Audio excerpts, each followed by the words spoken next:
John Fredericks, America's Godzilla of truth, popular and proficient in picking politics with prophetic precision. And now Jay Fred's picking football. Are y'all ready for this? All across the airwaves and streams of the John Fredericks Media Network. When the game is on your mind and money's on the line, Godzilla Wins, your guide to picking football winners.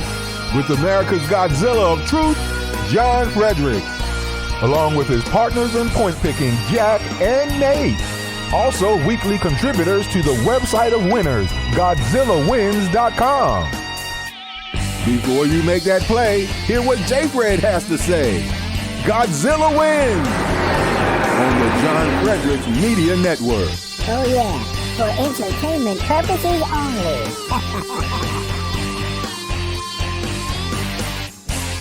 Welcome, ladies and gentlemen. You're on Godzilla Wins. This is our new special Saturday edition. We're going from 8:30 to 10. Michael Coleman running the board. Just joined us again. Great to have him. We got Nate in Reno. We got Jack in Tunica, my sons. And it's great to have you guys here. 8:30 edition, trying this out, do a little college football as we go. We had a great week last week. My college predictors, Jack and Nate, have been on fire, hot, getting wins yesterday all over the place. Betting the Houston at Memphis game, unbelievable. But we're going to get to all that in a minute. We want to bring in everybody. Plus, we want to welcome Michael Coleman, who is now our radio operations station manager. He's going to be joining us full time October 14th. And those of you that have been with me a long time remember Michael was my morning show producer for 2 years before Kiara and after Courtney in Chesapeake. And now he's joining us in an executive capacity. So we're very excited to have Michael back and running our Godzilla Win show here on Saturday. We're going to be going 8:30 to 10 now, so we added a half hour because it's so popular and we're having so much fun doing it. We're also on Getter Live. Don't forget us on Getter Live. That's fun as well. So, gentlemen, let's get right to it. Before we get to college football, though, we've got to do the baseball. We've got to do this baseball playoffs because I know Nate and I and Jack, we're all big Astro fans, as everybody is in my family. So, listen, I wasn't sure I liked the expanded thing. I wasn't sure I liked the whole 3 road games. I just wasn't sure. I was not opposed to it, like some things I'm adamantly old school about. But after watching yesterday, it's an exciting format. And 3 of the 4 road teams win the first game on the road. And the biggest shocker, we just spent a couple minutes on this guys, the Phillies, they got 2 hits through 8 innings in St. Louis, 1 out, nobody on. This is why baseball is the greatest game in America, right? Because there's no clock. They come up with a 6 spot in the top of the 9th, winning that game. And then San Diego pummeling the Mets, annihilating Scherzer. And then a big win by Seattle with a shutout. So 3 road team wins. And I thought the Cleveland series, a 2-run homer by whatever his name was, in the bottom of what was his name, Gonzalez or so, the bottom of the 7th. What do you think of this, Jack? The expanded playoffs?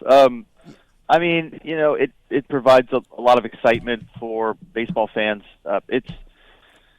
Sometimes I feel like it is difficult to watch for fans of teams like the Mets and stuff, where you got this lead for 150 games, you blow a lead, you're a shoo-in for the number 1 wild card, and now you're fighting for your life to stay in the playoffs, a team that really should be favored to get to the NLCS. But it's one of those things where if you are a fan of the team that snuck in and stole a road game and is on fire and might end up in the playoffs because they're the 2nd, 3rd wild card, whatever, then it's great. And if you're a fan of the team that's imploding, you hate the new system like anything. But expansion is where we are with every playoff format, college football, NFL, MLB, so it's inevitable, and it does create a lot of excitement. Postseason baseball is about the only fun thing about baseball. So, more postseason baseball means more people will watch, I guess. Well, look, I don't agree with that. Obviously, I watch probably 120 baseball games a year when I can catch the Astros, except when they're on the West Coast. So I don't necessarily agree with that's the only fun thing about baseball. But I like the excitement of the expanded series. I always thought the one-game thing was always a little tough for teams. You play 162 games, it comes down to one game. At least here you got 2 out of 3. But if you're a Mets fan right now, you've just got to be pulling your hair out. They blow a 10.5 game lead again. I mean, basically what they do is blow leads. So they blow another 10.5 game lead. Then they go home. Then they got Scherzer pitching. And he gets bombed by San Diego, who's been like the underachiever team of all time. So if you're a Mets fan now, you got to be just saying, I mean, what else can happen to us, right? I mean, after getting absolutely shellacked yesterday, Scherzer had nothing. In fact, when they took him out, he got pummeled by the fans and booed and everything else. And now if they don't win tonight, they get eliminated. And DeGrom doesn't even get to pitch because they had to pitch him against Washington to try to win the division. So this is if you're a Mets fan, Jack, this has got to be a worst case scenario. Yeah.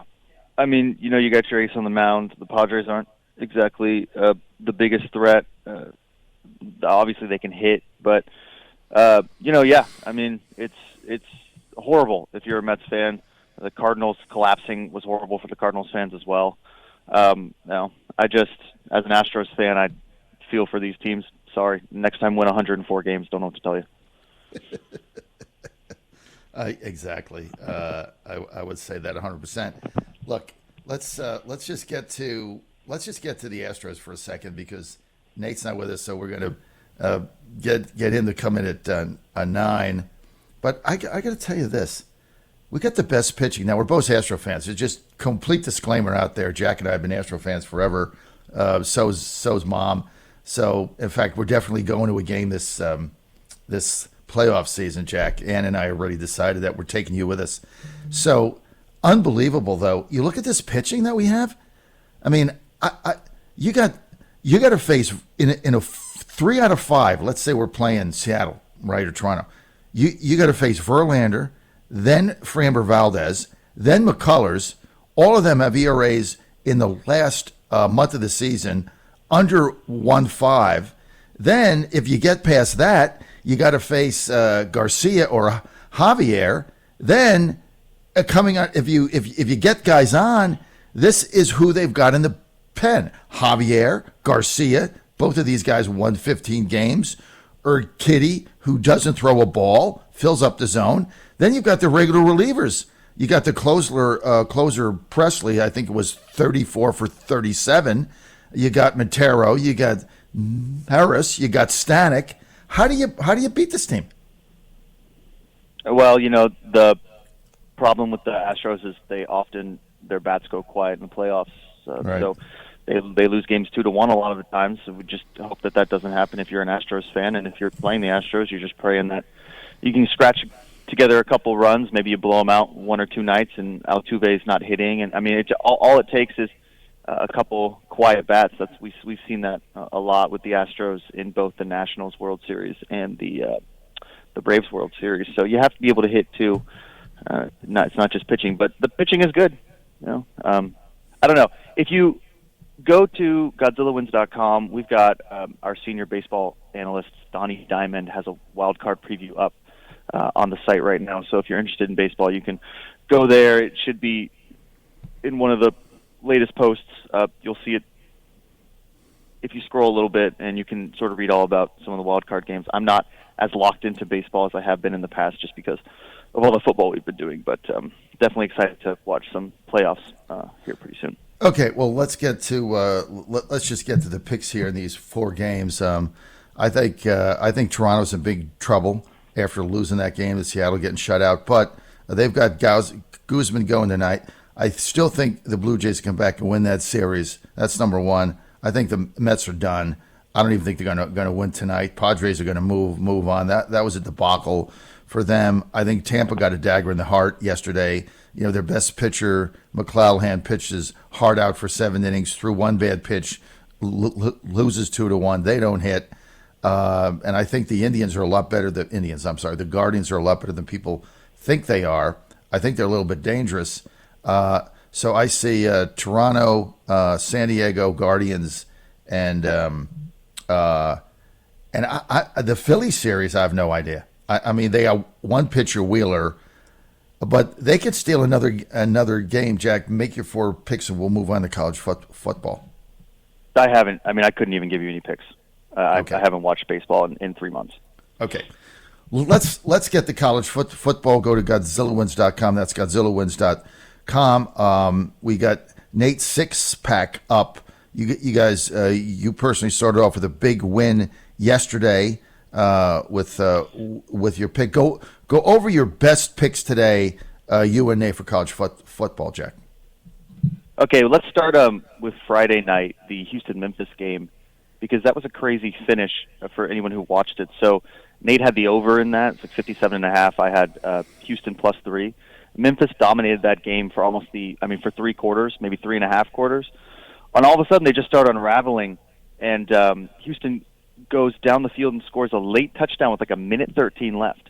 They're down by 1. No, they're down by like 6, and they kick an onside kick. It hits one of the Cougars guys in the chest, so they get the onside kick. They go all the way down the field, like 50 yards, in like 6 or 7 plays, get in the end zone, end up winning by 1, and scores 33-32. So if you picked Houston, you get the 3 points. So you end up winning that game. But I watched that whole game. I like watching Memphis. It's always a rowdy crowd in the Liberty Bowl. That's a big game for the AAC, that conference. And I was shocked that Houston came back. It was a lot of fun. So anyone who watched that game probably had a lot of fun as well. So our biggest game here, and Dad, you may have some thoughts on this as well. This is the College Game Day game. We don't usually pick these big games, but we got TCU at Kansas. That's one of the marquee matchups this week. TCU is ranked 17th, Kansas ranked 19th. Both are undefeated. TCU recorded a very impressive win against Oklahoma last weekend. So they're 4-0. And, of course, Kansas has just been running through everyone, but they might be a little bit of a paper tiger. It's hard to know. They haven't really played anyone. They've definitely not played anyone like Oklahoma. And so it's hard to know how good Jalen Daniels is, their quarterback. But their offense can score. They move the ball really well. Their defense is just pretty bad.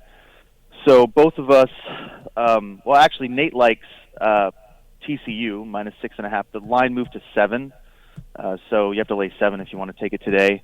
I like Kansas +7. But I'm not totally confident in this pick. I've been picking Kansas for 3 or 4 weeks. They've been covering because they keep winning, and they're always underdogs.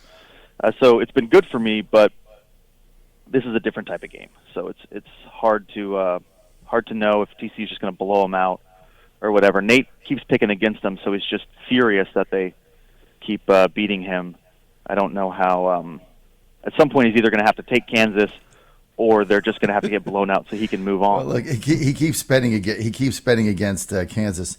So you like Kansas plus 6.5. The line, as you say, has moved to 7. But we go by what you can only pick what you do, and we do the publication. So I have no feel for this game. It's just one of these games where you don't know how good TCU is or not that good. You don't know really how good Kansas is. They keep winning. And I love their quarterback, so I have no pick in that game, but it's going to be a fun game to watch. But here's a game that both of us have an interest in. Let's get to the Razorbacks at Mississippi State, where they're going to get out the cowbells. Boy, what a tough place to play at noon on a Saturday, going into that pit there. If anybody's ever been to a game, I went to one game there in my life on a Saturday night. They played Louisiana State University. Somebody took me. I was on a business trip a long time ago. And if you've ever been there on a Saturday night and you get those cowbells, I mean, those were ringing in my ears for probably 3 days. It took me to get over that. I mean, that is a frightening place to go in and play. And Mississippi State has a lot better team than a lot of people expected going in. Arkansas up and down. What do you see there, Jack?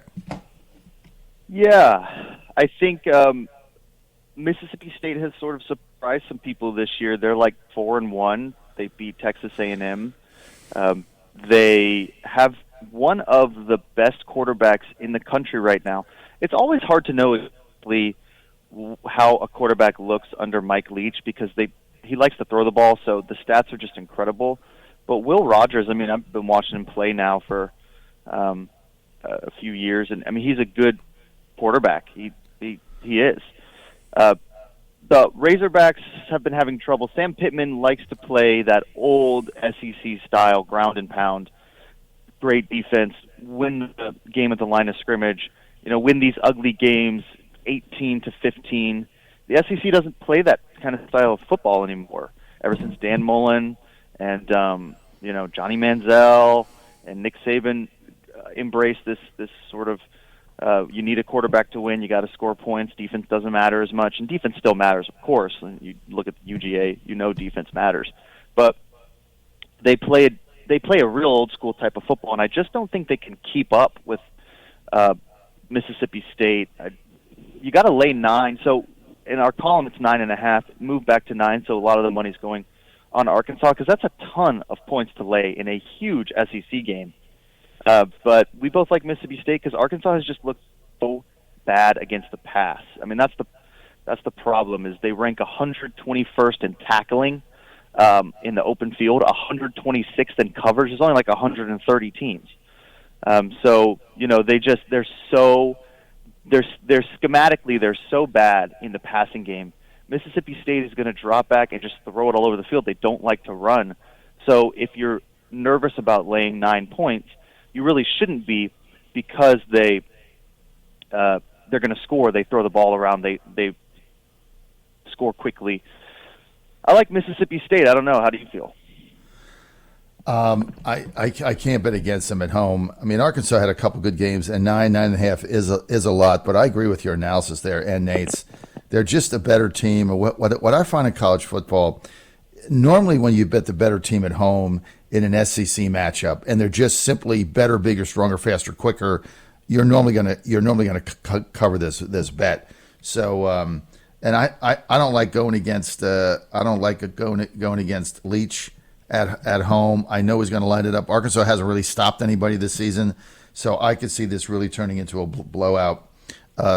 So I'm kind of with you guys. I like Mississippi State in this game.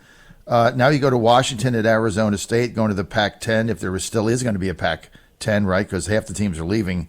So that thing is falling apart. But in the meantime, Washington at Arizona State, they're a 14-point favorite going into Sun Devil Stadium. These are tough games, man. I don't think I've won a Pac game or a Purdue game ever in my whole life in betting. I can't remember. Purdue's the worst. I bet on them, they win. I bet against them, they lose. I've never won a bet on Purdue in my entire life, and I'm 64 years old. Basketball either, can't win on them. Washington, Arizona State, a 14-point underdog at home in the desert. What do you see there? I like the point total here. I don't really like the spread. Nate likes Arizona State plus 14. He just doesn't believe in Washington. He thinks the Huskies aren't very good. They had that big win against Michigan State, but as we've seen, Michigan State's like horrible right now. So that win looks worse and worse every week. This is what I see. There's two things to look at when you're looking at point totals. You can look at tempo, like how quickly a team executes their offense and runs plays, and you can look at pass defense, because if the defenses can't guard against the pass, then you're in trouble. So I like the over here at 57. I can check to see if it's still 57. It probably is, but that's what I got it at. That's because the Sun Devils are 85th in pass defense. The Huskies are 110th. Again, these are like horrible numbers. The Huskies are 5th in pass offense. The Sun Devils' offense sort of stinks, so they're not going to score a ton of points, but they should score enough to get you over 57. This is one of those things where when these offenses pass just constantly, the defenses are gassed in the fourth quarter, and you're just rooting for like a 22-point swing in the fourth quarter and try to get up to 58, 60 total points. So I like the over. I don't love taking overs because you have to be locked into the whole game, but yeah, that's what I see there. Look, I'm 100% with you on this. I never bet the over/under, but if I did bet this game, I'd bet the over. I mean, I think Washington State's going to score five touchdowns. That means, that's 35 right there. Arizona State's going to score. If I was betting this game, I would definitely bet the over. Okay, John Fredericks here. This is GodzillaWins.com. We're with Jack Fredericks, my son, doing NFL college games. So just for a recap here, you guys it picks a little. You guys are sticking now with games that you want to win because you're doing very well. You had the big Cougars win last night. So TCU at Kansas. Again, just recap. Kansas a 7-point underdog there, and Nate likes Kansas. Jack likes. Nate likes TCU. Jack likes Kansas, Arkansas, and Mississippi State. I don't have a pick in the Kansas game. All three of us like Mississippi State minus the 9.5 at home, and then let's get to Michigan at Indiana. Another weird game you guys decided to play here. Indiana 22.5-point underdog. Nate's been on Indiana from the first game of the season. What's your take here? I mean, how are they going to beat Michigan? They're not. I mean, they're not going to beat Michigan. Nate just picks the weirdest games. Like, so the way we write these columns, just for anyone who's interested, for the college one, Nate picks 6 games. That's what the column's called. Nate's Pick 6. And these are games that he sees value in, that he feels like he can win. And then I have to go and research all these teams that I don't think about. And I do think about Indiana. I like Indiana. I picked them early on to, I think, win more than like the 3 or 4 games that thought they were going to win. I like their coach down there. But we both like the over here. You can go to Godzilla Wins and read Nate's analysis because it's really good. It's more about tempo. Again, over-unders are all about tempo. If you can find statistics where you can see how quickly a team runs their offense, how quickly they get up and down the field, you can have a good feel for the over-under, and that's especially true in the NFL because some of the slowest teams always hit the under. If it takes them 30 seconds or 35 seconds for to run a play, then the under is always a good bet. Indiana runs a really quick offense, and they can't play defense.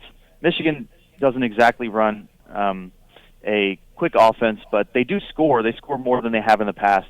So you gotta, if you're going to take the over, it's 59 points, so you're rooting for Michigan to score 40, and Indiana to score 20. High-scoring game, but we both like it there because Indiana gives up 30 points every week, like clockwork, and they don't play Michigan every week. So I'm thinking Michigan hangs 40 on them, maybe 45. Indiana backs their way into a couple touchdowns, and you hit that over at 59. Well, look, I'm not, as you guys know, I don't bet over and under, so I really no feel for that. If I had to bet the game, I'm going to lay the 23 with Michigan because Indiana's not going to beat them. Michigan really looks like one of the best teams out there in college football today, outside of course, the 2 SEC powerhouses. So I like Michigan in that minus the 23. These are the kind of games where, like, even the I think it was Georgia, Kent State, or something where they didn't cover, or Missouri, the game was close. I mean, they're not going to lose these games. So it's just a matter of, when you're taking 23 and you're just hoping to hang on. To me, that's not a value bet. I'd rather bet the favorite. I know they're going to win. Now it's a matter of, is the underdog going to get a backdoor cover with, a minute and a half to go, kind of like the Falcons do every single week, which, that's you've been winning on that. Okay, so. Well, and that's just really quickly, that's a good play, that 22.5, 23. Michigan has a reputation for playing down to opponents. They haven't done it as much this year, but they don't always get up for these games. And you saw Georgia, they failed to cover against Kent State and then against Missouri. Those are those huge 30-point spreads. Georgia's, again, a 30-point favorite against Auburn. So some of these huge spreads, when you get into this part of the season where we're not playing teams that are just an absolute terrible matchup, getting 23 in this game it's not a bad play. We just like the over, but I'd be okay with laying the 23. Or I'm sorry, taking the 23. You want to take the 23 with Indiana? Yeah, I wouldn't lay it. Okay. You want to lay it? Yeah. Oh, I like Michigan in this game. Oh, wow.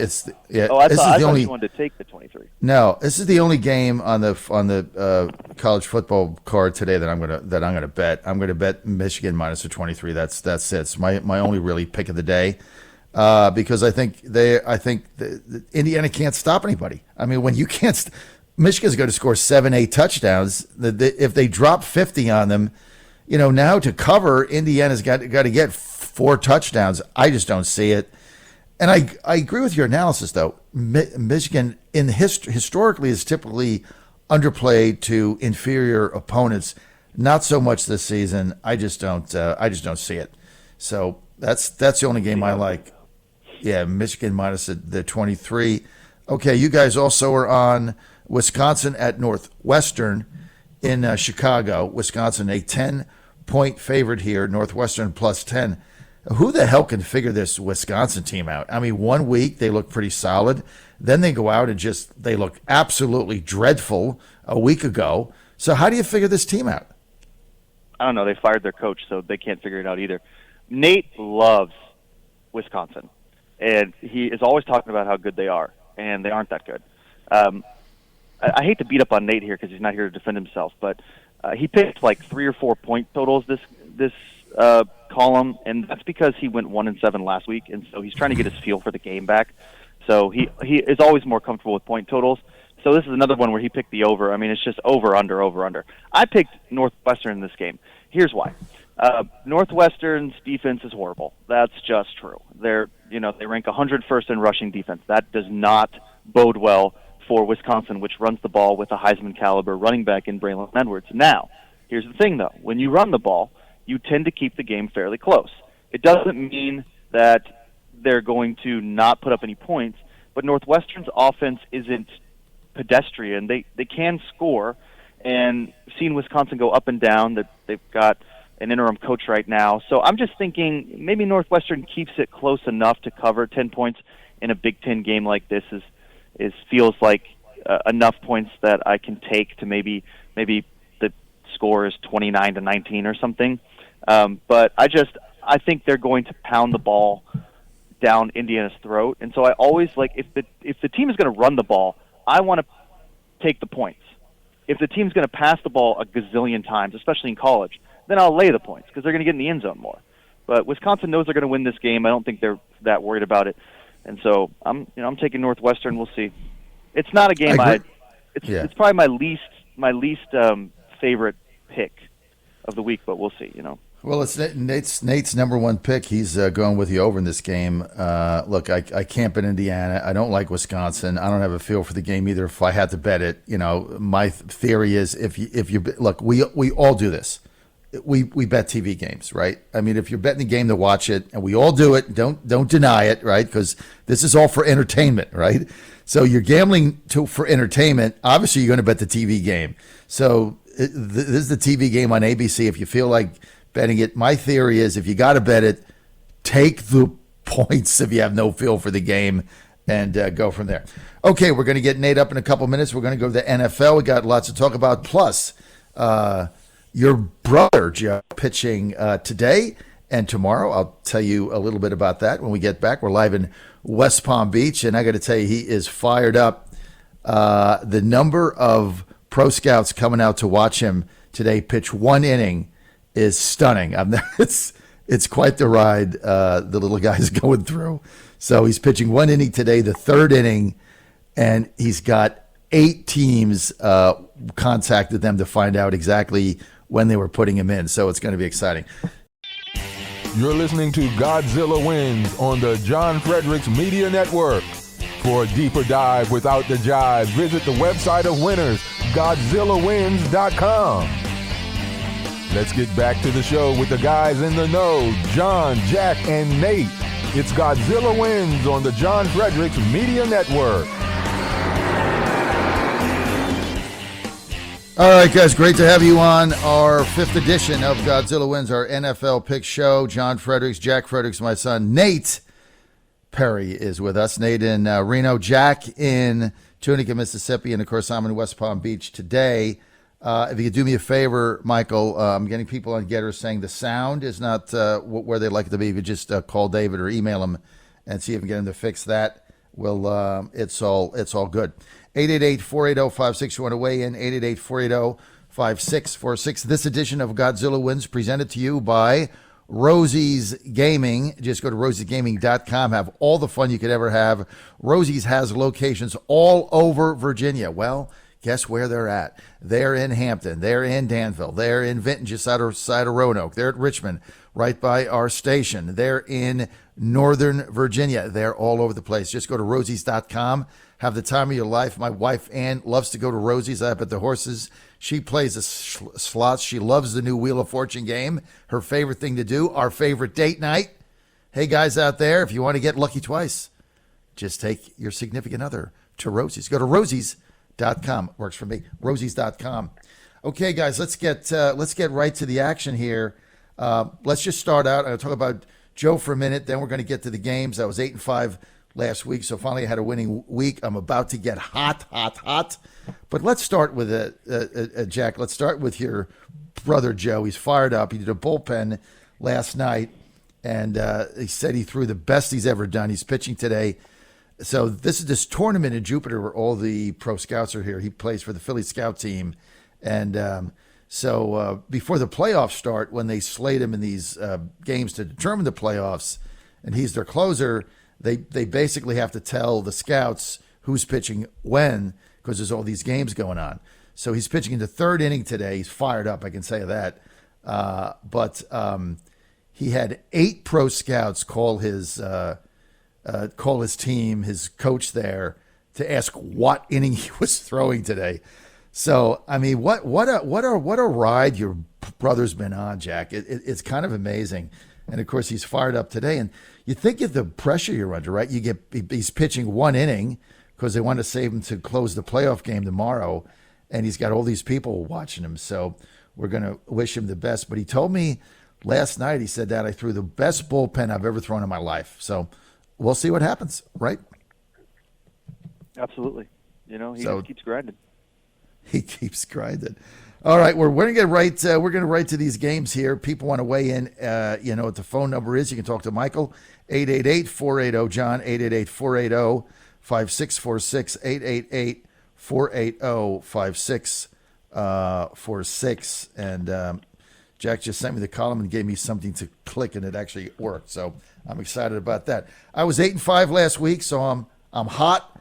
I'm going for I'm only 6 games under 500. This season's 5 and 6 is about when I get hot, right?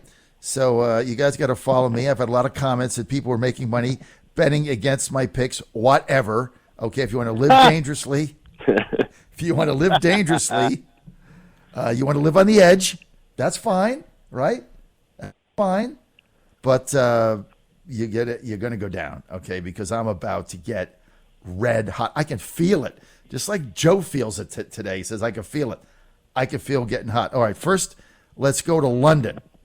I lost the game last week because I violated my number one principle in United Kingdom games. They're decided by a field goal at the end. They're all close. I don't care who's playing. No game has ever been a blowout. It's just they're very competitive games. Giants go to the Packers. Packers are 8 in London. Look, Jack nailed it last week. Aaron Rodgers has no interest in these games. He doesn't even want to be out there. It's like he's doing us a favor to play these weaker teams. He's going through the motions. The best thing about Aaron Rodgers right now, guys, is watching his facial expressions when one of his rookie receivers screw up their route. I mean, that's like the highlight of the game. I mean, the Giants aren't that good, but they got a great run game in Shaquille Barkley. I think they're going to run the football a lot. I don't see Rodgers lighting this thing up. You know, the Giants' defense is suspect. Everything about the Giants is suspect. But I'm going to take the 8 because at the end of the day, these games are decided in the final minute. I don't know why, but I'm going to take the 8. Jack? I just looked up all the London scores dating back to 2009, and only like 30% are decided by a field goal. So that take is just wrong. But But hey, listen, it's all 30%'s a lot. I mean, 30%. That means 1 out of 3 games are decided by a field goal. That to me is a high percentage. If you go to the underdogs, the majority of the dogs have covered. But go ahead. Okay. Well, I love the Giants here too. Who can't love the Giants? Look, they're 3-1, and they probably should be 1-3. They rank near the bottom in like every advanced metric in just America. You probably have a better chance of taking the Crimson Tide versus the Packers most weeks. But they got something going on. They believe in Brian Daboll. Statistically, they're pretty good against the pass, which is, tough for the Packers. And the Packers have a really bad run defense. That's sort of what we've seen.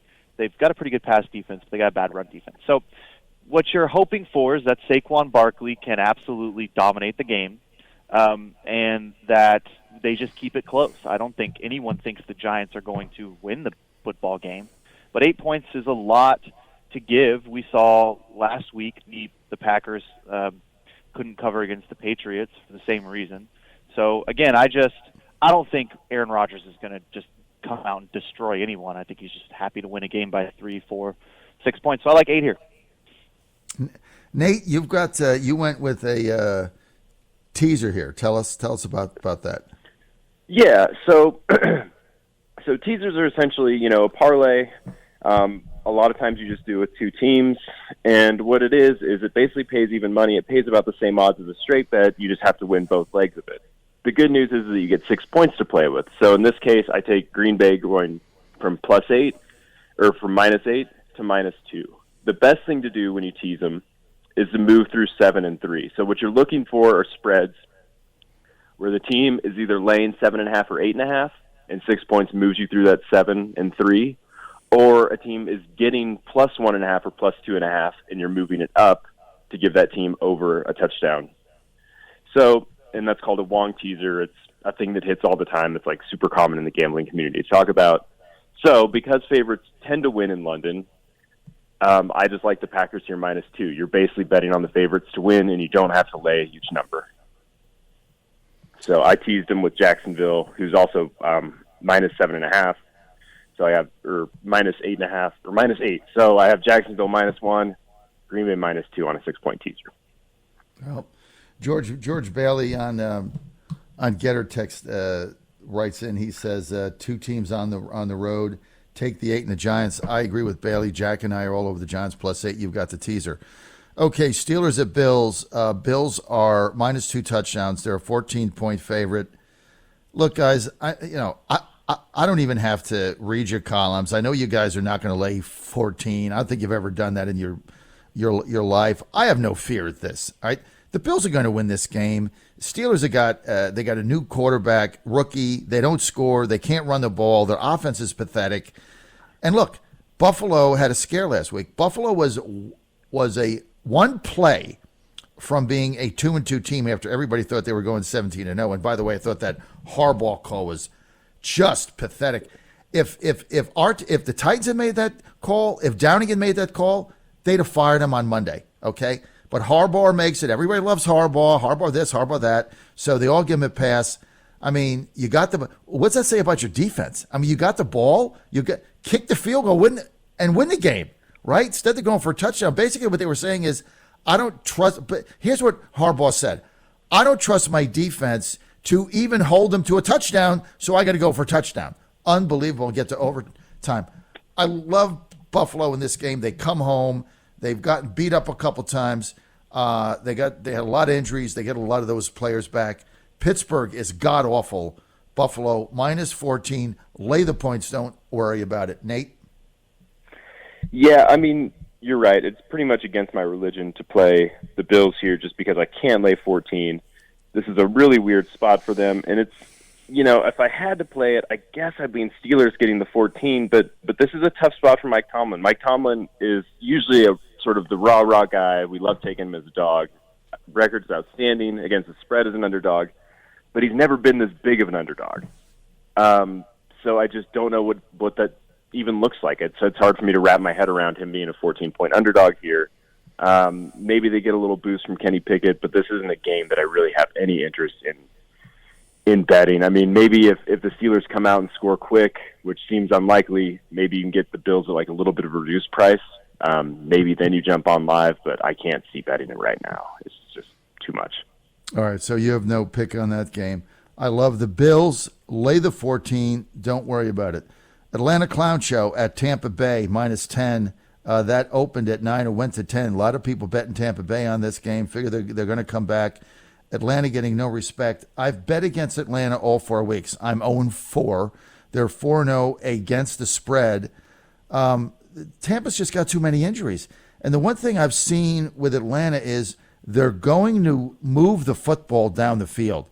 And with all these injuries in the Bucs secondary, I think Mariota can have a pretty good game.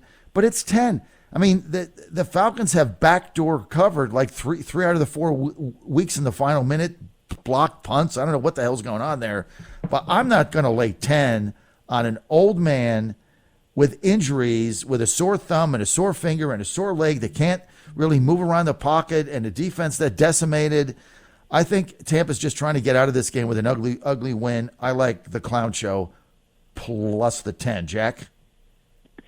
This line has been crazy. It opened at 8, it moved to 8.5, it moved to 9, it moved to 9.5. Now it's 10. It's just nuts. Here's the reason the line keeps moving on Tampa Bay. It's because on Tuesday we learned Cordell Patterson for the Falcons, which is not just their running back, but the most important player on that offense. He's out for 4 weeks. And then, like yesterday, we learned Kyle Pitts, who's the most important player in the passing game for the Falcons, is out as well. So the line keeps moving because people are thinking, how are the Falcons going to get in the end zone?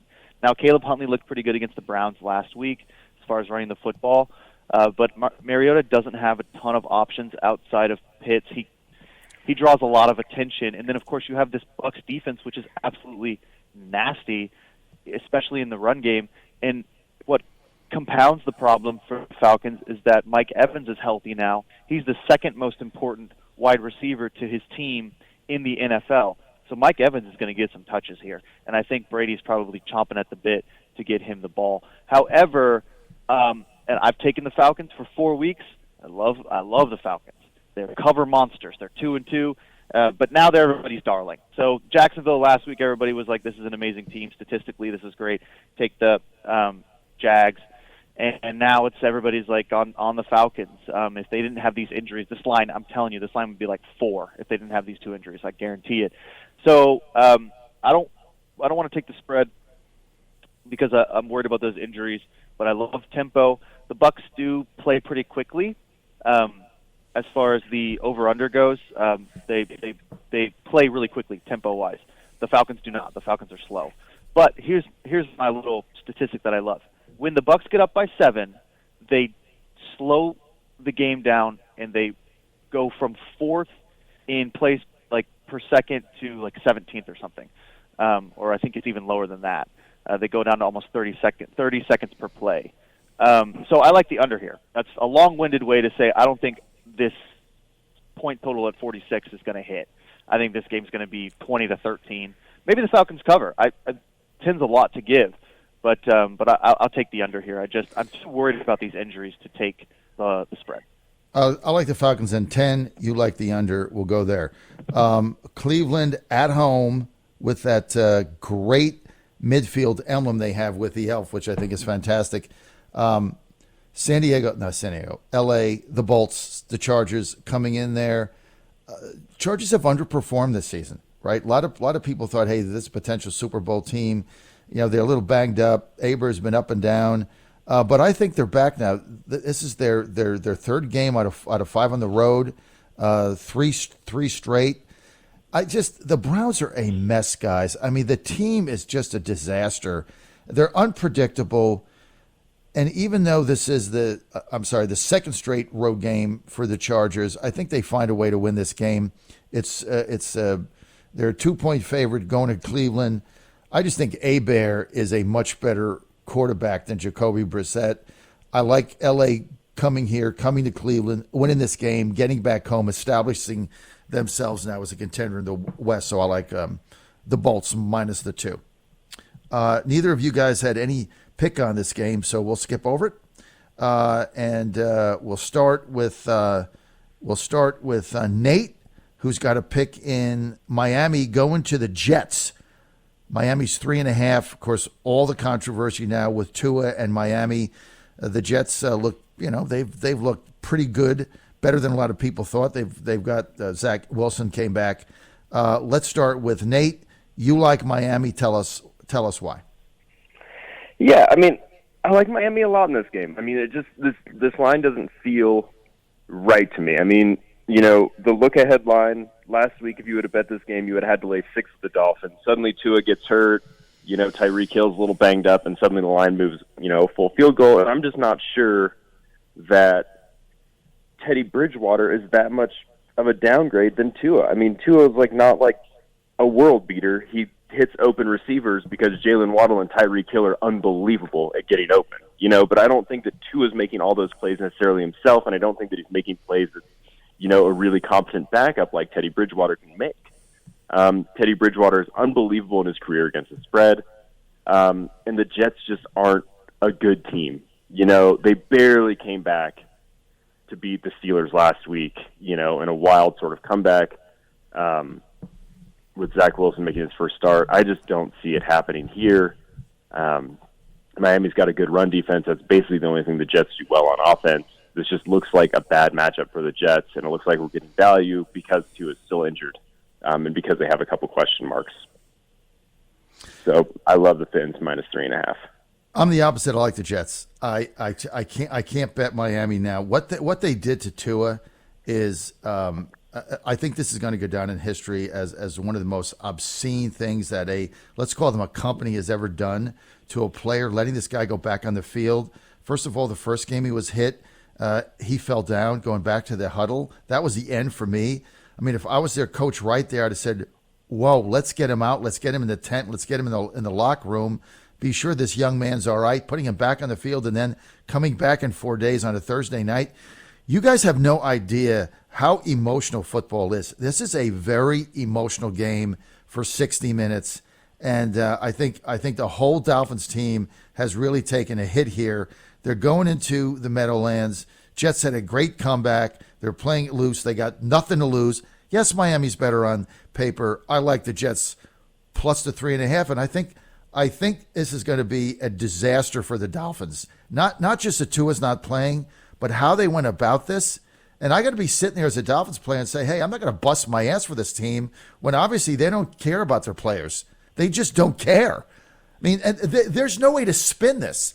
I mean, looking at Tua lying on the ground with his hand clutched as a claw, I mean, there's no way to spin this. When you saw and I'm going old school here, when the Jim Theismann injury on the Monday night, when his leg severed by Lawrence Taylor, okay, you could do nothing about that. I mean, that's part of the game. It changed the way blockers block. Obviously, they made a movie out of it with Sharon Bullock, the Blind Side. But you could do nothing about that. This thing with Tua, guys, was totally preventable. And I tell you what, the more I've thought about it, the more sickening the thing becomes. I mean, how do you, as a management team, put this guy back on the field and jeopardize his career, life? Unbelievable. I can't bet them. Something's wrong. And you guys know that I believe in culture. Something is sickly wrong with an organization that would do that to a star player. It's just sickening to me. Now I hate them, and I'm never betting them again this season. So that's my rant. I think it was disgusting what they did to him. I mean, imagine if that was my son.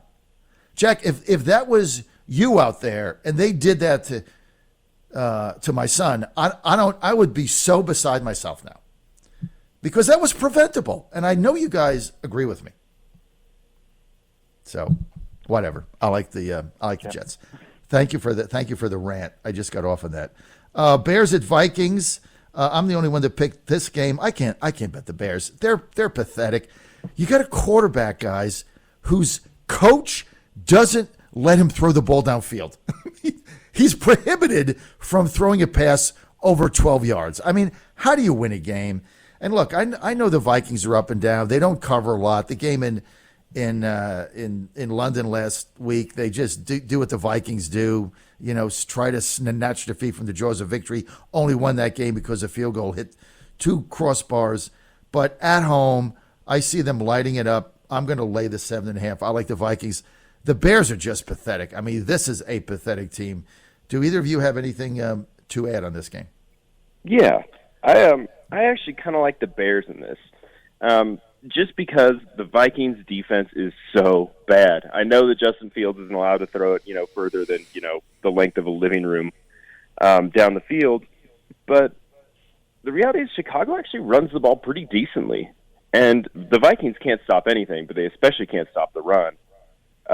So I think that they can hang around here. I think that they can cover 7, or 7.5. I think that's a very reasonable thing to think from them. It's not going to be pretty, but I think they can get there for that. I like the Bears plus 7.5. All right. Well, your pick isn't on the column, so you better add that. I like the Vikings minus the 7.5. But Nate, you got a double header right now. Texans at Jags. Jags is a team that you picked early. So far, you're a seer, no question. Nobody saw how good this thing. Could you imagine? Here we are in Week 5, and the Jags are playing a game that could keep them in first place in the AFC South. Nate, I love it. Yeah, I mean, my love affair with the Jacksonville Jaguars is well documented at this point on the show and our columns. I love them for everything. I think they're going to win the AFC South. I think they could make a sneaky run of the playoffs. I love Trevor Lawrence to keep maturing. And I teased him with Green Bay like I talked about earlier, so I'm just laying 1 point here.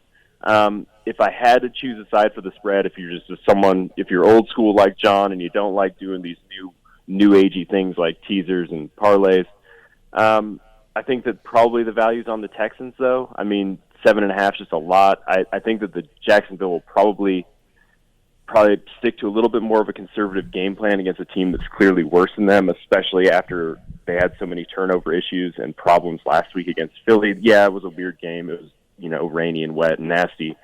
But I think that they probably stick to a little bit more conservative script here, which will make it hard to pull away by more than a touchdown, which is why I wanted to tease them. But, this is just so much fun. It's such a fun team to watch. I love watching them get better every week. These are two franchises heading in opposite directions. The Houston Texans are going nowhere. They're getting worse since the tie with Indy. Every single week, things are getting worse. Davis Mills, he's 2 games from the practice squad. Jacksonville is an ascendant team. I mean, they played Philadelphia last week. I mean, I actually won the bet because I think they were 6.5. I laid 8. That was one of the winners I had, but they played them very, very tough. They had the lead. They score. They move the ball. They've got a decent defense. I love what Doug Peterson has done there. And this is probably the biggest home game they've had, and I can't remember since when. So they're going to have a sellout crowd there. I think they win this game, and I think they cover easily. The Texans folks are just like I said at the beginning of the season. They are who we thought they were. They really suck. They're just not a good team. They got all kinds of injuries now piling up. They don't have any depth. They're going to start getting blown out. So I like the Jags here, minus the 7. Lions at Pats, minus 3 in New England. If we can start here with Jack, what do you think? This is one of my favorite bets of the week. I've got the Lions here, plus 3. So last week, and this is where we kind of were on the wrong side of this. Last week we urged you to take the Lions at Pick'em. Sometimes we look at lines for the week, the next week, and try to see if we can grab something that we think is going to move in a major way. We were actually on the wrong side of that because the Lions looked so bad last week that the line moved in the opposite direction because the Patriots covered. This is one of those things where the public's going to be like, oh, well, the Patriots covered against the Packers, so that means they'll cover against the Lions, which means I'll just lay the 3 points, which is what Dad did. Here's what I really like about this game. So the Lions' defense is horrible, and especially their run defense. They're the worst run defense in the league. Every metric suggests that they're just atrocious. And not only that, the Patriots have the best offensive line in the league. They're power ranking number 1. They're just a powerful offensive line that can absolutely trash you in the run game. So to me, What that means is the Patriots probably win this game 16-13.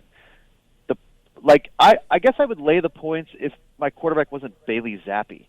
And we told you last week that Mac Jones was still hurt, so now they're going with Bailey Zappi. I mean, maybe this kid comes out and just absolutely tears the place up. Probably not.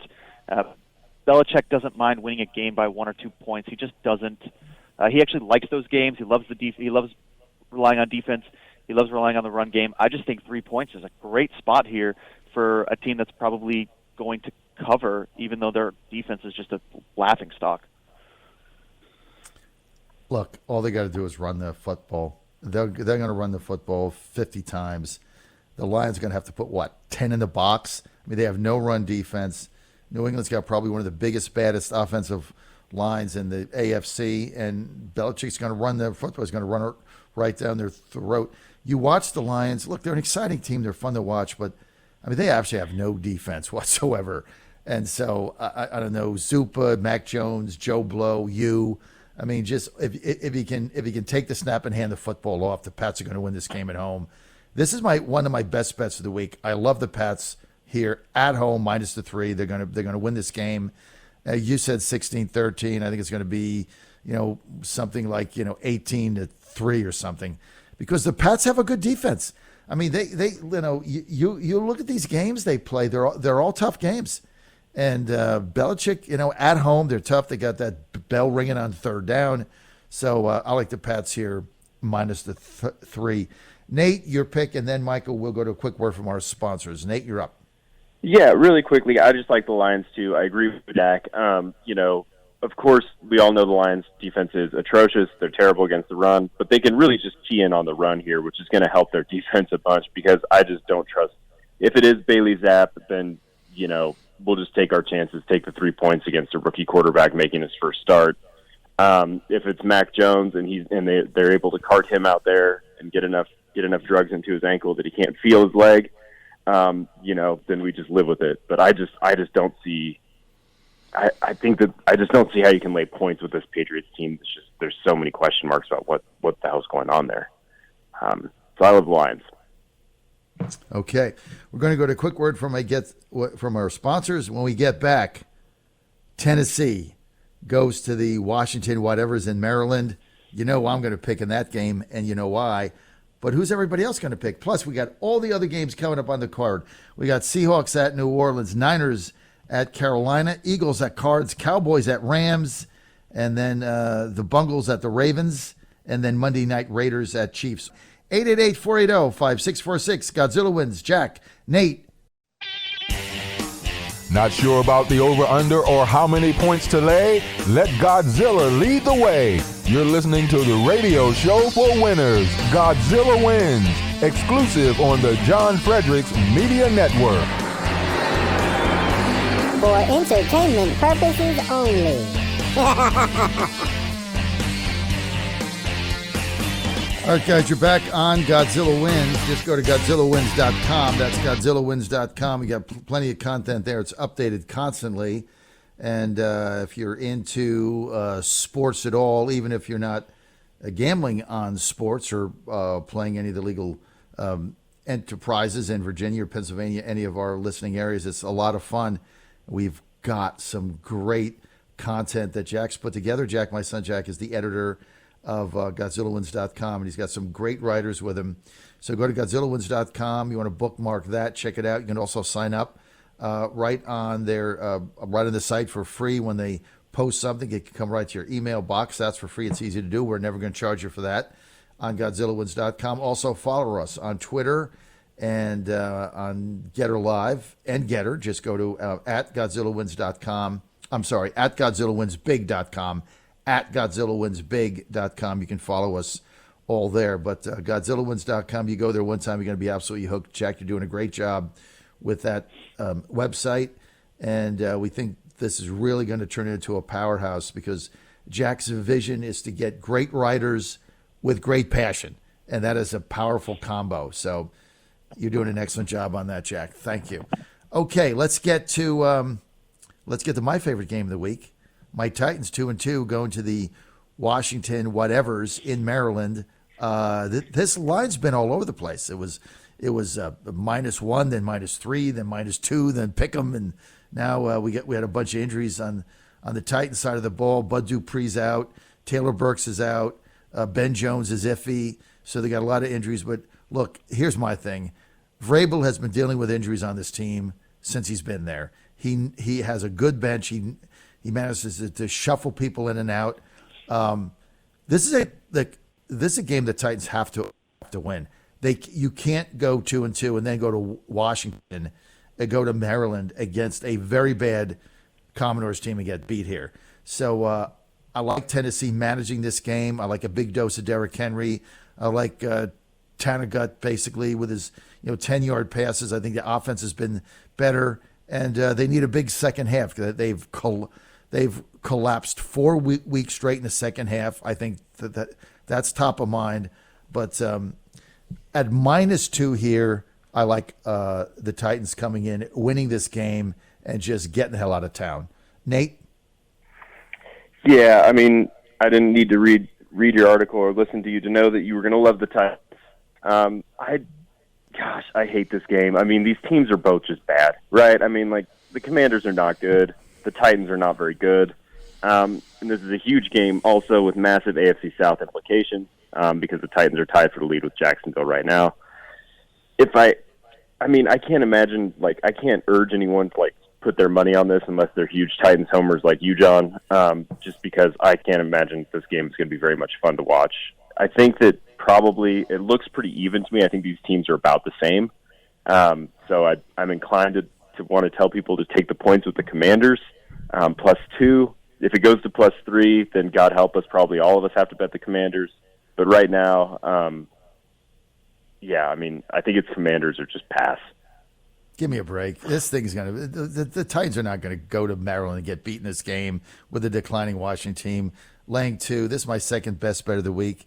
Plus, Senator Joe Morrissey, he owes me $250. I won a game last week. I forget who. He owes me $250. So I went double or nothing on the Titans. So Monday I'm about to walk in and get 5 Benjamins. So I'm excited about it. Jack?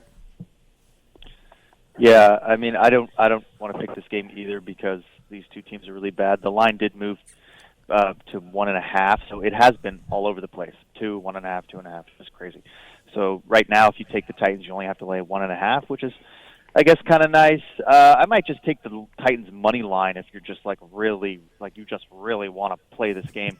But I'm with Nate. I mean, who wants to watch them? These two teams are bad, so. Why would you watch this game? You guys have been hating on my Titans from day one. Your stink. Brother says he always knows. He has a premonition, right? He told me we're going to get beat by the Giants and blown out by Buffalo. He told me that before either game started.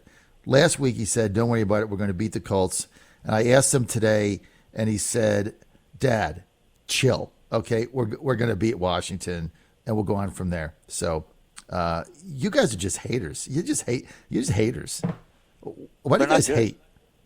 Because they're not good. They stink. The defensive line is a mess. And Derrick Henry can't move the ball. And they got rid of A.J. Brown, who's one of the greatest receivers in the league. So that's because he popped off on Twitter. Because that's not their culture. You guys are too young. You guys are millennials. You don't get in a company. You have to build a culture. If you don't have a culture, you're not going to be successful. You guys just think paper and pencil and, data and iPads and all that stuff. You got to have a culture. That culture drives everything. And this is what millennials don't understand about companies. You got to have a culture. And the Titans culture is you pop off on social media, you're gone. We'll figure it out later. That's how they win. That's how they overperform. And that's why I'm going to bet against the Dolphins every single week because their culture is they don't care about their players. It's also why I'm betting against the Ravens because what Harbaugh said to his defense is, you guys suck. I don't think you can hold Buffalo to under a touchdown in 2.5 minutes. So can't bet on them either. Hawks at Saints. I'm old school, guys. That's why you love being on the show with me because it's a weekly education of life. Hawks at Saints. Hawks are -5. What about this, Nate? What about this Geno Smith? Look at this guy's numbers. What is up with this? he's just elite. I mean, if you look at any advanced metric, he's either first or he's somewhere in the top 5 for almost every advanced metric. I mean, the guy is just playing out of his mind. You know, we all thought, and this is the thing about the NFL, right? And I talked about this a little bit in my column, Dispatches from a Degenerate on GodzillaWins.com. You know, this is why you just have to be sort of fluid in how you think about teams as the season goes on, because we all thought the Seattle Seahawks would suck, right? We thought, you know, they jettisoned Russell Wilson, they're going to rebuild, this isn't going to be a real team, it could be a historically bad offense. And all Geno Smith has done is just be ridiculously efficient with the football. Their offense is good. Their offense is better than Denver's offense, where they shipped Russell Wilson off to. And I think, and I'm starting to get the sense that this might actually be like a sneaky good team that like might be really competitive for the rest of the year if their offense keeps performing like this. What do you think, Jack? I think Jameis Winston is still hurt, so you got to take the 5. But I agree with Nate. I mean, Geno Smith, all the metrics suggest this guy is a top 5 quarterback right now. Now, is he a top 5 quarterback? No, but he's playing well. So stay with the hot hand. Bet the Seahawks. You know, Dad. Look, if Dad is taking points, like he's not laying 4,000 points because he thinks that the Seahawks have a bad locker room or whatever, if he's taking the points, then take the points, because he takes about as many underdogs as, you know, anybody. I mean, he just doesn't take underdogs. So, just bet the Seahawks. Yeah. I like the Seahawks. I picked the Seahawks +5. I do bet an underdog once in a while. Here, bet the Seahawks just to make you guys happy. I know I bet a lot of favorites because I believe better teams win the majority of football games. That's why at the end of the season, I'm going to be 30 games over 500 again, and both you boys are going to be crying your eyes out like little babies when you get smoked by me. But I understand that because it's called tough love. I love the Seahawks with you guys +5. Look, I'm not a Pete Carroll fan. I don't think the Seahawks are that good, but they hang around. They've only gotten blown out in one game. I forget. I think that was a San Francisco game. They hang around games. Geno Smith, I don't know. You know, there was a time when people thought he was going to be, you know, a really good quarterback. So, you know, it's all good. So we all like the Hawks. Okay, let's go to Niners at Panthers. Oh my goodness, Nate. This Panther team, what a disaster. Baker Mayfield is not an NFL quarterback. You know, Cleveland got criticism when they jettisoned him out of there. I mean, have you watched this guy play, Nate, in the past couple of weeks? I mean, this is not – he's right up there with Justin Fields. I mean, he's not an NFL quarterback. I don't see – and, look, I don't like their coach. I don't like the game plans they have. I think they were overrated going into the season. They've only underwhelmed me. And, okay, the Niners are 6.5, but anybody that watched that game – how they just crushed the Rams. This might be the best. You know, we said this at the beginning of the season. They might have the best defense in the NFL. That's what we said in our opening week. And what I saw Monday night was, I mean, how do you score on this team? So I just don't like the Panthers. I don't like Mayfield. I think they suck. I'm going to take the Niners and lay the 6.5. Jack? This is one of those games where you can just tell I have no self-respect because I took the Panthers, and I can't believe I'm doing this. Like, this is, I mean, I'm so upset at myself. I'd like talked myself into this stupid bet. So, okay, the Panthers. So the first thing I thought when I was writing this is like, well, maybe Baker Mayfield isn't that bad because if Dad is saying he's bad, then he probably isn't because he's wrong on everything. Then I looked it up, and he is. He's horrible. He sucks. He's at the bottom of everything. He's the worst quarterback ever. So, okay, what about Christian McCaffrey? Well, he's not very effective anyway. Matt Rule can't win a football game. So why am I taking the Panthers? I don't know. I think it's because 6.5, I just can't lay points. I just hate laying points. I just take the points all the time, and I just figure it's the NFL. Everybody wins games by 3 points. Nobody blows anybody out. And the Niners don't blow anybody out. I mean, they play so slow. They're like last in seconds per play. They just run the ball. Kyle Shanahan is a super conservative play caller, except if it's the second half of a Super Bowl. So in my opinion, I just think Panthers probably cover because the Niners just let them hang around. They can't score, though. So the over under is 39.5. I would take the under here. I think this game is 10-6. I mean, it probably looks as gross as the Thursday night game. But yeah, I don't know. I'm just I don't know why I picked the Panthers. I don't know. But I'm rolling with it, so I'm going to win, and then I'll be making fun of you for laying 6.5 and losing respect. All right, Nate, go ahead.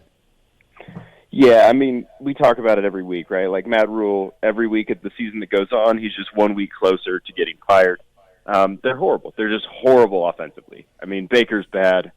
Matt Rule's supposed to be an offensive-minded coach. Something's going wrong. San Francisco has a great defense. All of that being said, I kind of agree with Jack. I mean, 6.5 is just too many points. I mean, I hate it, and I hate us for being this way, but I like Carolina here too. 6.5 just feels like too much for a San Francisco team that has a great defense, but just really has lost so many people to injuries on their offense. I mean, I don't know if Jimmy G, without some running backs, without some offensive line stuff, I don't see how you can just justify laying a touchdown with Jimmy Garoppolo at the helm against anybody, especially going on a cross-country road trip to Carolina. Panthers plus 6.5. If I was a Panthers fan, I'd be hoping that we lose this week so we can just clean house and get started on something new. But I think they're going to be desperate, and I think the 6.5 is too many to lay. So I like the Panthers. All right. Well, we're opposite on this. Dad likes San Francisco minus 6.5. You guys both like the Panthers with a 6.5. Here's the bottom line. All three of us know Carolina's not gonna win this game, right? So it's a matter of do they cover or not. That's why I like San Francisco. But that defense, I mean, they sacked Stafford seven times. I mean, the Rams were actually, after the first opening field goal, were never actually in that game, regardless of what the score was. They couldn't move the football. They got in the red zone a couple times and they held them to 3. I don't know. That defense is just something special to watch. So we'll see what happens. They were on opposite ends of that. Eagles go to the Cardinals. Eagles undefeated team, only one in the NFL. Cards 5-point underdog. Here's my question: who can stop them? Somebody's got to stop this team. Before I bet against them, somebody's gonna have to stop them. I like the Birds minus the 5. Look, I'm not Eagles. I'm not a Cards fan. I don't like their team. They did win a couple games. They are at home where they play better, but their defense is last in the NFL. How do they stop the Eagles?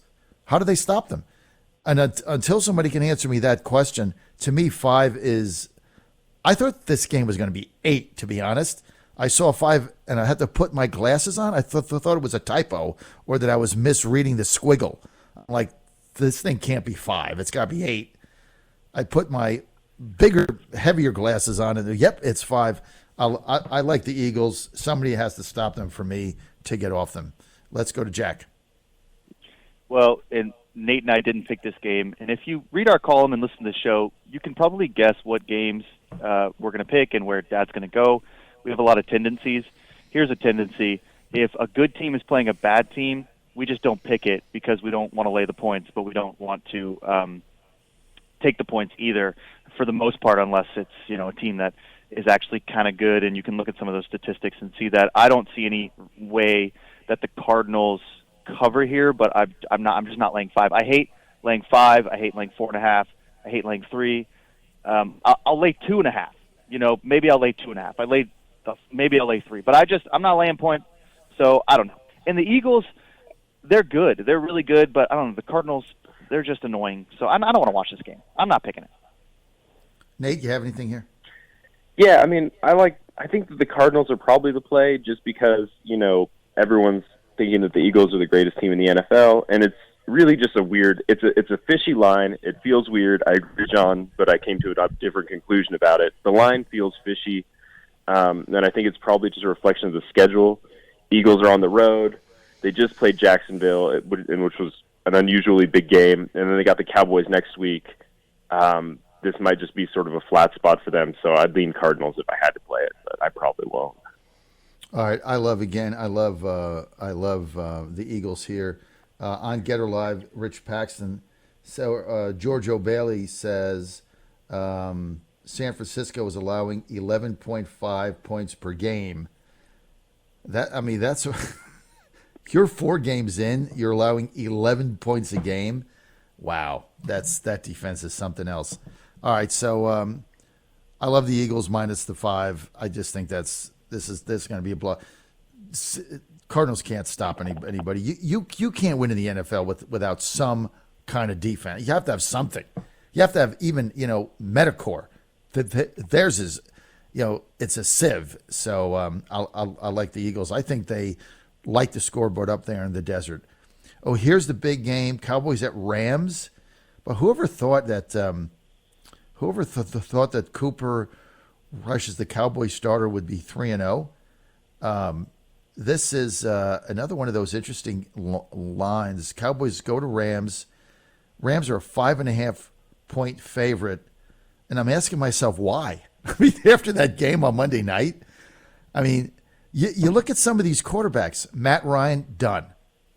Baker Mayfield never should have been there. Then you look at Stafford. He looked pathetic Monday night. He looked old. These guys are getting old. What do the Cowboys have to lose here? They're going on the road. Their defense is unbelievable. Stafford got sacked 5 times. Can either of you young fellas tell me who the hell is going to stop that Dallas defensive line? Who's going to stop Micah Parsons? I can't. This is another game. This is my best bet of the week. I love Dallas here going to L.A., taking the 5.5. I think they win the whole game. Jack? I just got through saying I don't like to lay points, and I'm going to lay 5.5 against the Rams. And this is another bet that just shows you I don't have any self-respect. The Cowboys, this is a huge line for a Cowboys team that has an incredible defensive line and a Rams offensive line that has been struggling. Matthew Stafford has been sacked 16 times, and I believe the Cowboys have recorded 15 sacks. So Stafford is going to get torn up, that's for sure. But I got really deep into the statistics here, so just bear with me. They create pressure on every play. They bend against the run. They rank 16. This is the Cowboys we're talking about. They rank 16th in second-level yards, which means if you can get past the defensive line, the linebackers don't make great tackles. And here's my favorite little stat. They don't make a lot of open field tackles, just the Cowboys in general. So they create a lot of pressure, but I think McVay is smart enough to see that and say, okay, well, if we can get the ball out of Stafford's hands, if we can just play dink and dunk, screen football, the Cowboys don't always tackle well in the open field. Maybe we can break out, get some points that way. That's a really long-winded way of saying that I just like the Rams here because I think the Cowboys have been on an unbelievable run, and at some point they're going to get blown out, and this is the week. Rich Paxton weighs in and says, Cooper Rush, this is on Get Her Live, Cooper Rush is the modern-day Clint Longley. Boy, that's... Rich Paxton, you must be around my age. I don't know who you are, but that's kind of going in the past, but I agree with that. So, Jack, you like the Rams minus the 5.5. I've got the Cowboys as my best bet. Nate, you're a Cowboy fan. We should have started with you. I'm a Cowboys fan. I can't get off the Cowboys now. I mean, Cooper Rush has been phenomenal. The defense is great. I like taking 5.5. I mean, the Cowboys have been rolling. The Rams have just not looked like a team that won the Super Bowl last year. You know, they beat teams, they beat the Falcons. They should have, beaten them by more. They beat the Cardinals. You expect that. They get blown out by the Niners. They get blown out by the Bills. I mean, I don't see how you can lay 5.5 here. I love the Cowboys. I love the momentum. Dak's probably back next week, probably sitting again this week. And, this might be a square homer sucker bet, whatever. But the Cowboys are just a better team. The Cowboys are rated, around 6 in a lot of these metrics that me and Jack look at, and the Rams are near the bottom of the league. They just haven't played well. Maybe they figure it out. Maybe they start playing better. I don't think that the metrics are indicative of their talent or coaching, but until they prove something, I can't bet them. Cowboys. When you guys keep saying a square bet on your columns, is that like a new age term? Like, what does that mean? A square bet is like a public bet. Like, the public, when somebody's just looking at something and they, haven't done a deep dive into research or numbers or whatever, they just think, oh, this team's better than this team. So I bet on the better team. That's a square bet. Just a public bet. Okay. Well, when you say this team is better than that team, therefore they're going to win, so that means I'm going to lay the points. That's a square bet because you're barely even looking at the line. You're just thinking, well, this team is good and this team stinks, so they'll cover, and that's a square bet, and that's what the public does. I don't know. How do I keep winning, right? I must make a lot of square bets that win. All right, well, look, Jack likes the Rams. Nate and I love the Cowboys. Cowboys here plus 5.5, along with the Pats and Titans. Those are my 3 best bets of the week. Let's go to the Sunday night game. We got 3 minutes here, guys. So we got to roll. Bungles at Ravens. We've got the Ravens minus 3.5. I can't bet them. I'm going to bet Cincinnati. I'm going to take the 3.5. These are 2 evenly matched teams. Harbaugh doesn't trust his defense. I thought the message he sent last week was just unbelievable, and I'm going to go with Cincy here on the road. Take the 3.5. We got to go fast, Jack. Bengals plus 3.5. That's my take as well. I think the Bengals their offense looks a lot like the Dolphins. We saw what happened to the Ravens in the second half against the Dolphins. I think Jamar Chase breaks open for a couple. Maybe they don't win, but they backdoor cover here. 3.5 is a good play. Take the Bengals. Nate? I don't think the Bengals are going to have an answer for Lamar Jackson. That dude is just on a different planet right now with bad offense. I like the Ravens minus the points here. They find a way to lose. The Ravens do. So we'll see. Nate likes Ravens. Jack and I like the Bengals plus 3.5. Okay, we got 3 minutes. That gives us some time for Monday night. Raiders at Chiefs. Boy, the Raiders need this win so bad. They're 1-3. They finally got on the win column last week, but wow, they're going to Arrowhead. Chiefs are minus 7. This is one of those games, guys, where you'd like to bet the Raiders, for fun, have a fun bet, take the 7. But Jack, you know this better than anybody. Your grandfather, my father, Sam, had 2 rules of football gambling. One of them was you never bet the Chiefs against the Chiefs at Arrowhead on a Monday night ever. And so I just think this is a tough spot for Oakland, for the Raiders to come in. I'm going to lay the 7 with the Chiefs. It's at home, prime time, Mahomes, Chiefs minus the 7. Nate? I mean, I guess it's Chiefs minus 7. I mean, if it goes to 7.5 or something, I'll probably have to bet the Raiders just out of principle. But I mean, the Raiders are just such a disaster. I mean, I watch like every Raiders game because they're always on TV here. And one of my best friends that I watch football with on Sundays in Reno is a huge Raiders fan. So we watch them lose almost every week. But the reality is that Kansas City just owns Oakland. I mean, Patrick Mahomes has never lost to the Raiders. He's 6-0 in his career against them. So, I mean, I just don't see how you can justify betting the Raiders plus 7 here. I like the Chiefs minus 7 if I had to bet it right now, but, I mean, it's tough. All right, Jack, you're going to get the final word. Raiders at Chiefs minus 7. I don't lay 7 points ever. I mean, I'll just take the Raiders and just pray that they keep it close. I'm just not laying 7 points. I love Kansas City. I don't like the Raiders in Vegas. They've been struggling all year. Josh McDaniels might not be the answer, but I'm not. All right, I'm not laying 7 points. We got to go, guys. This has been fun. I love the 8:30 to 10. I love the extra half hour doing college football. Nate and Jack, a lot of fun here. You got my best bets for our column, which is going to be up in about an hour or so. Go to GodzillaWins.com. That's GodzillaWins.com. All of our picks are going to be there. My 3 best bets, Titans, Pats, and Cowboys. Those are my 3 best bets for the week. I'm telling you what, those of you that have been betting against me and making money, you're about to come crashing down. Change it now. Change it. Save yourself. GodzillaWins.com.